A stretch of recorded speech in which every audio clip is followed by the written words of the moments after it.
आपको मिला होगा। हाँ मिला। कहाँ काम करना है? जैसे काम कर रहे हैं हमको लोगों को जब तक आदेश नहीं होता है। आदेश तो डीएम साहब दे दिए, मेरे पास आदेश है, मेरे ही पेट पर आदेश है। ये सब काम ऑफिसर में भी कर सकते हैं। यहाँ प्लॉट पे आके जनता को कहिए कम कर। अगर मरकज में आइएगा तो ठीक है, कोई बात नहीं। आप जो है लीजिए, आप कौन है? लीजिए, आप कौन है? ब्लॉक प्रमुख। अरे आपसे नहीं बात, ब्लॉक प्रमुख है। अभी सांसद जी आए हुए हैं, हमारे सांसद।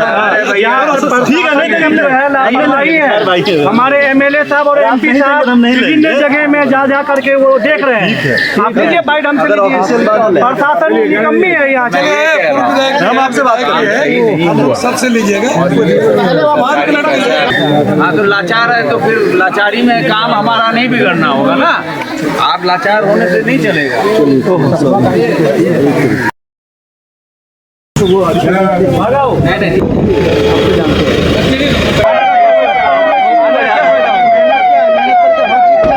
अभी इससे पहले थोड़ी देर पहले यहाँ सांसद आए थे। मतलब वेरी ऑनेस्टली हमारा काम है सच दिखाना। हमने ये कहा था, वो शायद हमारा कुछ रिकॉर्ड नहीं हो पाया, वरना हम आपको दिखाते। मतलब एक जनप्रतिनिधि हम चुन के यहाँ से भेजते हैं, उनका जवाबदेही होता है। जनता उससे प्रश्न कर सकती है कि आप हमारे लिए कर क्या रहे हैं। लेकिन कहीं ना कहीं वो मीडिया से मतलब है कि, या मीडिया पे मतलब हम चाह रहे थे कि यहाँ के जनता को भी कुछ आश्वासन दें। कहीं ऐसा तो नहीं है कि डॉक्टर जावेद सारी जिम्मेदारी आप जैसे नेता को दे दिया है? नहीं, मैं पहले भी कहा हूँ कि वो बोलते कम हैं, काम ज़्यादा करते हैं, और यहाँ देख के गए हैं, वो सारी समस्या को आगे बढ़ाएंगे, मुझे यकीन है पूरा। तो आपने कहा कि डॉक्टर जावेद काम करते हैं, मेरे ख्याल से ये दूसरा टर्म होगा उसका।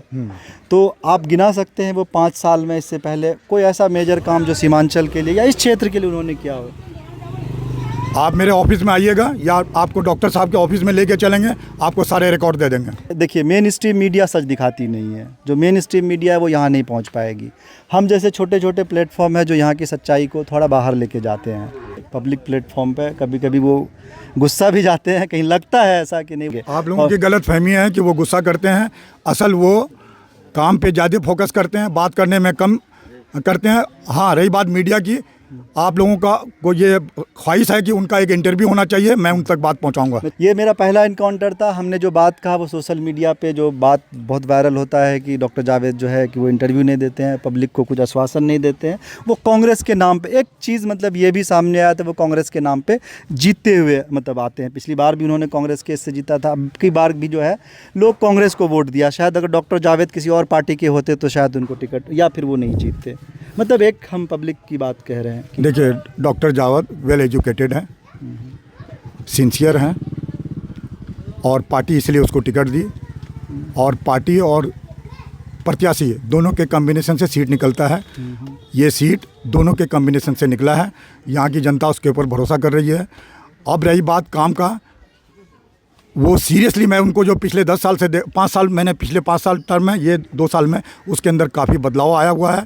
वो सीरियसली वो यहाँ के प्रॉब्लम को सीरियसली ले रहे हैं और उसका निदान भी करने की कोशिश कर रहे हैं। तो अभी हम लोग जो आए हुए हैं, अभी हमने बाढ़ की थोड़ी रिपोर्टिंग की है जो हमने हम दिखा देंगे अपने दर्शकों को। जो यहाँ के डूबता हुआ गांव है, मतलब बेघर होते हुए लोग हैं, कहीं ना कहीं गांव का गांव कट जा रहा है। इसका समाधान क्या है? ये 4 जिला पूर्णिया, अररिया, कटिहार, किशनगंज, इस 4 जिला का सबसे बड़ा जो परेशानी है बाढ़ और कटान है। और 75 साल हो गए, इसके ऊपर कोई ध्यान नहीं दिया गया। यहाँ भी जितने लोग एमएलए एमपी बनते हैं बिहार सरकार से और केंद्र सरकार से, इसके ऊपर फोकस करना चाहिए, इसके ऊपर सीरियसली काम कराना चाहिए। अगर सीरियसली काम नहीं हुआ तो आगे यहाँ के लोग फूट पड़ेंगे सर, इसका गुस्सा फूट पड़ेगा। आपने कहा था कि अभी इससे पहले मतलब हमने देखा है एक इंटरव्यू जिसमें आपने कहा है कि शायद यहाँ के लोग अलग राज्य की भी डिमांड कर सकते हैं। अगर इस तरह सीमांचल के लोगों को नज़रअंदाज किया गया तो यहाँ ज्वालामुखी फट जाएगा। अभी पप्पू यादव जी कुछ दिन पहले कहे थे कि कहीं अजब ना हो कि सीमांचल अलग राज्य का दर्जा मांग लेंगे। तो आपको लगता है कि यहाँ की जो आबादी है वो इस लायक भी है कि वो इस एक राज्य का जो अपना हक नहीं मांग सकती? हमने अभी कहा कि मैं बता दूं अपने दर्शकों को ये जो एरिया है मतलब सबसे ज़्यादा वंचित आर्थिक रूप से, या आप कह सकते हैं कि कॉन्स्टिट्यूशन में जो गारंटी दिया गया है सामाजिक न्याय की, आर्थिक न्याय की और राजनीतिक न्याय की, तो ये सारा चीज़ से मतलब यहाँ के लोग कहीं ना कहीं मुझे लगता है कि वंचित हैं। तो जो अपना हक नहीं मांग सकता, तो वो आपको लगता है कि अलग राज्य की मांग कर सकते हैं यहाँ के लोग? इतने दबे कुचले हैं कि नहीं, आप ये बताइए। आप इम्पॉसिबल वाला बात कर रहे हैं। पॉसिबल ये है कि यहाँ जितना भी सियासत हुआ है, यहाँ के जितने भी नेता हैं, उन लोगों ने यहाँ के लोगों के दिमाग में सिर्फ शोर ही शोर भरा है, शऊर नहीं पैदा होने दिया। वही शऊर पैदा करने का मैं घूम घूम के कोशिश कर रहा हूँ। जितनी भी प्रॉब्लम है ना, मेरा अंदर कुड़ता है। 75 साल हो गए और लगातार लोग एमएलए एमपी बनकर, मिनिस्टर बनकर करके पटना और दिल्ली में रहे। ये सबसे बड़ा प्रॉब्लम है बाढ़ और कटान का। जहाँ तक मुझे याद है 1954 में कांग्रेस की सरकार थी, राष्ट्र बाढ़ नीति के अंदर नेपाल और भारत के बीच समझौता हुआ था, बीरपुर बैरेज बना था, कोसी बैरेज जिसको कहते हैं, जो बाढ़ को किसी हद तक कंट्रोल करने में कहीं ना कहीं विफल रहा है, सफल रहा है। इस पे सरकारी आंकड़ा नहीं, बड़ा एक प्रोजेक्ट सरकार ने उस पर ध्यान दिया था। उसके बाद कोई वैसा मेजर मतलब जो स्टेप है गवर्नमेंट की तरफ से ऐसा नहीं लगता है लिया गया है। लेकिन 2006 में महानंदा बेसिन प्रोजेक्ट, जो यहाँ के लोगों को, मैंने पूछा है, बहुत लोगों से बात किया, इन्हें पता भी नहीं है कि महानंदा बेसिन कोई प्रोजेक्ट था जो यहाँ के लोगों के मतलब बचा सकता है, कम से कम विनाशकारी जो तबाही बर्बादी है किसी हद तक कंट्रोल कर सकता है महानंदा बेसिन प्रोजेक्ट। उस प्रोजेक्ट पे क्या हुआ हम आपसे जानना चाहेंगे, या क्या है? देखिए, फिर मैं दोबारा कह रहा हूँ, उस प्रोजेक्ट पे कुछ कंट्रोवर्सल है जो मैं अभी ऑन रिकॉर्ड नहीं बोल सकता हूँ। अब रही बात उसका जो पैसा है, उसका पैसा इस्तेमाल किया जा सकता है।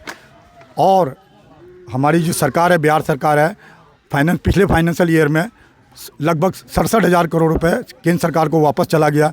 क्या उस पैसे का इस्तेमाल यहाँ नहीं हो सकता था? सवाल यहाँ पे ये आता है, यहाँ के जितना लीडरशिप है, आप यहाँ चुन के भेजते हैं, आपको केंद्र सरकार से और राज्य सरकार से आपको इसके ऊपर तवज्जो दिलाना चाहिए। आपने कहा कि सरकार ध्यान नहीं दिया, सरकार को ध्यान दिलाया जाता है सर। सरकार को ध्यान दिलाया जाता है, सरकार को तवज्जो यहाँ दिलाया जाता है। अगर सारे नेता मिल करके चढ़ जाएं, ये कौन सा बड़ा प्रॉब्लम है सर? कोई बड़ा प्रॉब्लम नहीं है। आप कांग्रेस में हैं, मैं दूसरे की पार्टी की अभी बात नहीं कर रहा। कांग्रेस एक बड़ी पार्टी है जो देश में मतलब है पहचान रखती है, देश में अपनी ताकत रखती है और इस राज्य में भी अपनी ताकत रखती है।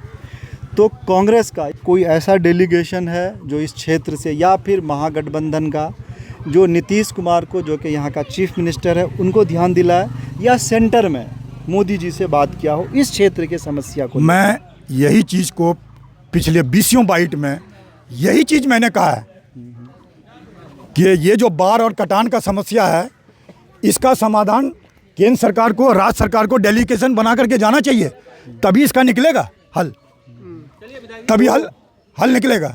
तो आप ऐसा दोबारा करेंगे कि आप अपने डेलीगेशन को लेके नीतीश कुमार से, कांग्रेस के आप भी बड़े नेता हैं, मतलब मैं जानता हूँ निसार अहमद बायसी में एक बड़ा नाम रखता है, बायसी ही नहीं सीमांचल में लोग जानते हैं आपको। आप कांग्रेस के, आप जो बात कह रहे हैं इसी के ऊपर हम जितने भी हमारे नेता हैं सबसे हम इसी के ऊपर बात कर रहे हैं कि सबको मिल कर करके वहाँ पे बात बताना पड़ेगा नीतीश बाबू को और केंद्र सरकार को। ये इलाका 75 साल से बर्बाद है, अब कब तक बर्बाद रहेगा, कब तक बर्बाद रहेगा, इसके ऊपर काम किया जाए। हम बस जानना चाह रहे थे, यहाँ के लोग इतने दबे कुचले हैं, डिप्राइव्ड हैं, वंचित हैं, यहाँ के लोगों की उतनी आवाज़ नहीं है कि वो अपनी आवाज़ बुलाएं। आवाज़ बनेंगे, आवाज़ बन रहे हैं। 3 कब्रिस्तान, 1 ईदगाह, आधा बस्ती, आप सोच सकते हैं जो कितना साल से हो रहा है सब चीज़। लेकिन अभी समस्या थी, देखिए अभी जो खाली यही की समस्या नहीं है सर, ये 22 प्रखंड में उधर ताराबाड़ी, पुरानागंज, चटांगी, कुमरवा, पानी सतरा, हरिनतोर और बहुत नाम है सर। सबसे तबाह बर्बाद है, सबसे ज़्यादा बर्बाद हरिनतोड़ी है सर। तबाह बर्बाद है। मैं पिछले 20-25 दिन से यहाँ पे घूम रहा हूँ सर। कोई दिन सुबह से शाम तक, मैं रात के 10 बजे घर घुसता हूँ। मैं क्या कर सकता हूँ? मेरे हाथ में कोई पावर नहीं है, है? कोई ताकत नहीं है। बस लोगों को जाके हम तसल्ली देते हैं, धैर्य रखिए, सब कुछ होगा। जाते जाते एक बात आप बात करें तो मतलब हम ये बताना चाहते हैं अपने व्यूअर्स को कि इन्होंने कहा कि समस्याओं का समाधान हो सकता है, वो तब हो सकता है जब राष्ट्र की संपत्ति का बराबर बंटवारा हो, इक्वल डिस्ट्रीब्यूशन ऑफ वेल्थ की बात हमने कही। हम ये कहे कि अगर जो खजाना है वो ऐसा नहीं कि बुलेट ट्रेन बनाने में सिर्फ लग जाए, अगर यहाँ भी लगे तो ये एक समस्या है कि कहीं ना कहीं जो राजस्व है बिहार राज्य सरकार का या केंद्र सरकार का वो बराबर नहीं बट रहा है, या सीमांचल से ये जो नॉर्थ बिहार है इसके साथ कहीं ना कहीं सौतेला व्यवहार हो रहा है। देखिए, हुकूमत और कौम का मफाद एक नहीं है। हुकूमत का मफाद अलग है और कौम भाड़ में जाए, लोग भाड़ में जाए। असल मसला ये है, अगर हुक्मरान अगर चाह लें कि यहाँ पे बदलाव हो जाए, मैं बार बार कहता हूँ, क्या अमेरिका के लोग, लंदन के लोग, रूस के लोग, क्या उसको 4 आँख है, 4 कान है, 4 मुंह है, 4 हाथ है, 4 दिमाग है? तो वो लोग समस्या को सीरियसली सॉल्व करते हैं और तरक्की कर रहे हैं। हमारे हुक्मरान को चाहिए कि उनके तर्ज पे काम करें। यहाँ का ज़रख़ेज़ ज़मीन है, यहाँ पे बहुत कुछ है जो बाहर नहीं है। सऊदी में रेत ही रेत है, वहाँ देखिए तरक्की, वहाँ देखिए तरक्की। समंदर में मकान बना रहे हैं, यहाँ जो नदी है मकान नदी में कट के जा रहे हैं जी।